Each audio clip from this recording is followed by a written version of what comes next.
Hey there, what's up everyone, it's Tion the producer here. I hope your day is going well. So, I spent the majority of January going through Cubasis, and I've been doing a bit of research here and there on the application. In this case, I want to share some of the favorite sounds I found on Cubasis on the iPad and on the iPhone. There are some things actually in general I do like about Cubasis, and I thought I'd just share it out here. I'm going to start first of all with two different plugins. These are the paid plugins in Cubasis I thought were worth mentioning. First of all is the Waves Auto Tune. I think that plugin is really awesome. It's one of the better auto tunes on iOS that I found. I do feel like, honestly, if there's a plugin to get and you were trying to get your voice to sound a lot more in tune, this auto tune is pretty good. It's one I definitely would recommend having a look into it. With the visual interface and the fact that it's using some of the stuff from Waves. And also, you don't really necessarily need to renew it. Buy it once and you'll be done with it. I really do like that particular style of auto tune. The next one I'm going to give a shout out to is the H Waves delay, also on Cubasis. It's a really excellent delay plugin. To be fair, I don't have too many delay plugins, so this one could just have been like a no-brainer for me since I had Cubasis. But I really do feel like for the wealth of customization and the amount of tutorials I could find on this particular plugin, it is well worth taking a look into this application. It would be awesome if it was an AUV tree application, but the fact I can use it in Cubasis itself, it's awesome. Not to say the other ones aren't great, I just never really found myself needing them as much as I would have liked. It's just because since I have a ton of FabFilter plugins, I'd only want something that would really replace my workflow well. But again, each of the plugins directly in Cubasis is awesome. But that's not what this video is about. This video is about like the favorite sounds in Cubasis. So let's get to it. Whoosh.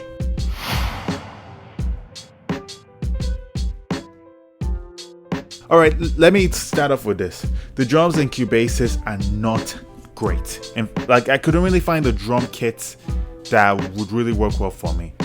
To be fair, they are built off of like legacy sounds, so they don't really have a lot of post-processing effects in it, and I'm sure if I added a bunch of distortion, compression, I could really make the drums sound well.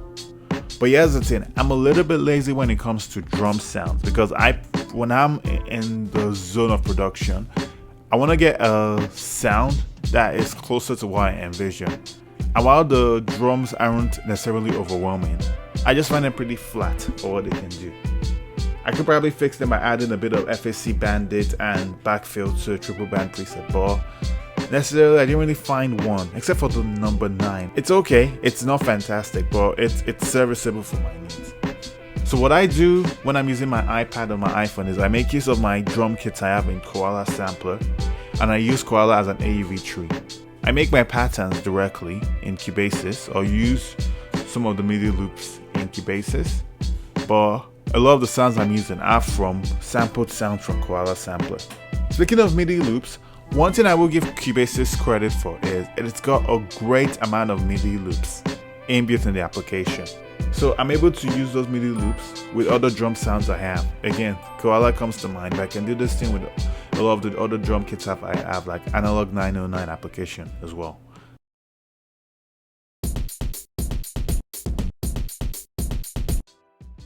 Microsonic is the standout synth in Cubasis. Let's start with pianos. Now, right off the bat, I thought the pianos in Cubasis weren't great. That's why I even made a short video showing exactly how to make them better. The main thing is you just want to adjust the release of the pianos in Cubasis to about 1.3, because at the sound initially, they end abruptly and it ruins the feel of a piano, at least for me.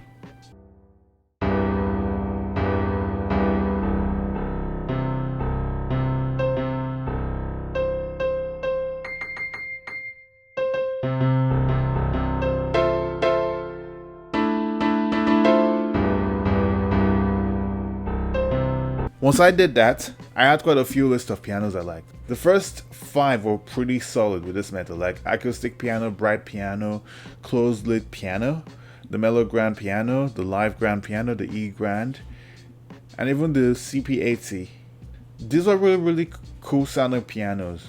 I also liked some of the sampled style sounds, like the Apis chord, the Celesta, the Tape 8, the the tape clarinet, and the tape flute. Those ones were also great at 1.3. But let's get into other instruments, shall we? Cubasis has an accordion sound. I actually do like this. I set the release at 0.72, but I think this accordion sound is really, really good.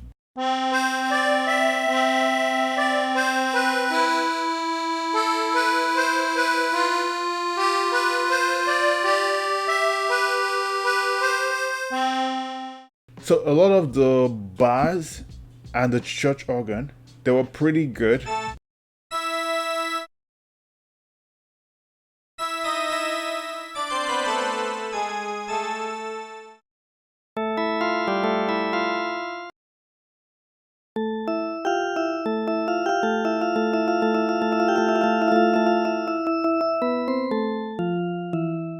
I like the analog brass, the analog strings, DigiKeys.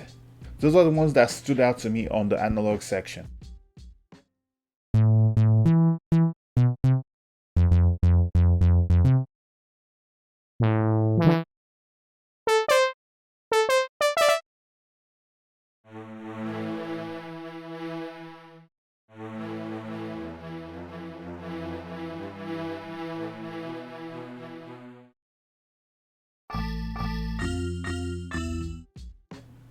For the bass, I did like the FM bass.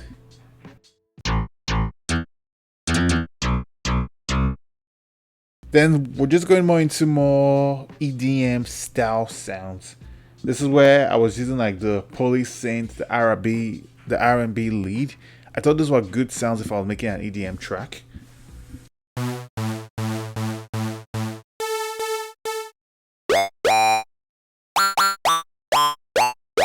For some retro sounds, I like the saw lead, the soft lead, the synth bass 1, the synth bass 2, and the synth string. These ones came to mind for like retro sounds.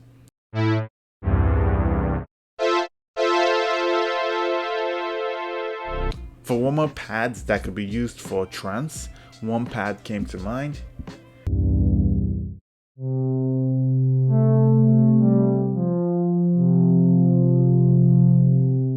The guitars. I had the same problem with the guitars with the piano where it didn't sound like a real guitar. So again, adjust the release. For the guitar, you don't need to go as crazy as like 1.3. I mean, the clean electric guitar sounds good at that. But you could do something like 0.77 on like the drive guitar and the nylon guitar.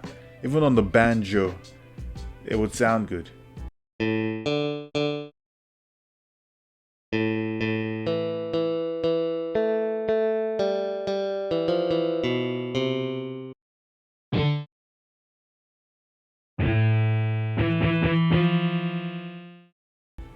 The sitar was an interesting one. I set it at 2 and I really liked it.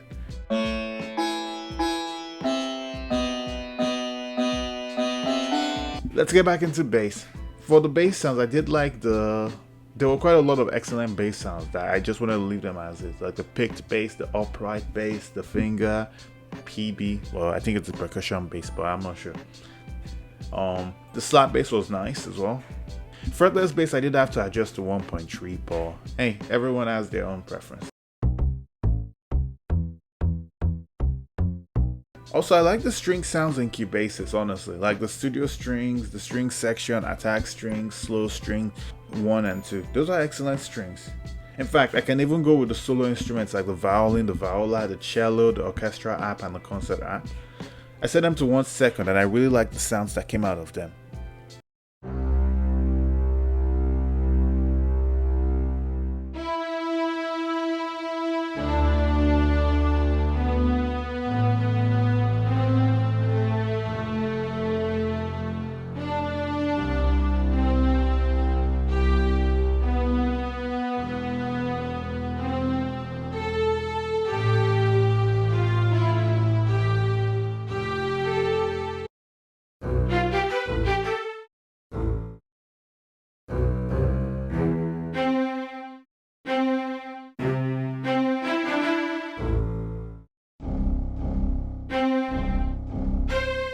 For the orchestra hit, I just use them as effects sounds. They're pretty cool though, so.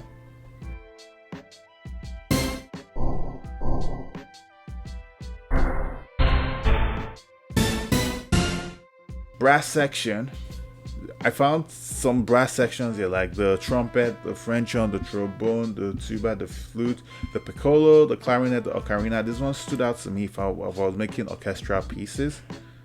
These are excellent for them. Now, for saxophone sounds, if I'm trying to make some sort of like jazz and blues type of audio, I say the tenor sax is great. The alto sax is definitely good. Soprano saxophone is also good. I like the harmonica and the blown bottom to get some of those, I guess, folky type sounds.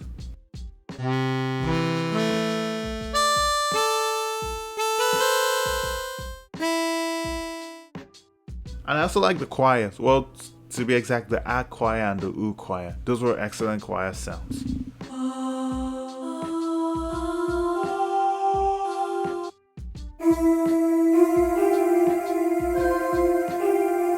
And yeah, so those are the main sounds that came to mind. I didn't go much into the synth engine of Cubasis yet. Hopefully that's for another video. But I do hope this video was sort of helpful to at least give you a good idea of the bass sounds that I personally like. I know I sort of like listed almost all the sounds there, but these were the ones that stood out to me, and I know I'll be using if a project comes to mind. But yeah, hope this video was helpful. Take it easy. Whoosh.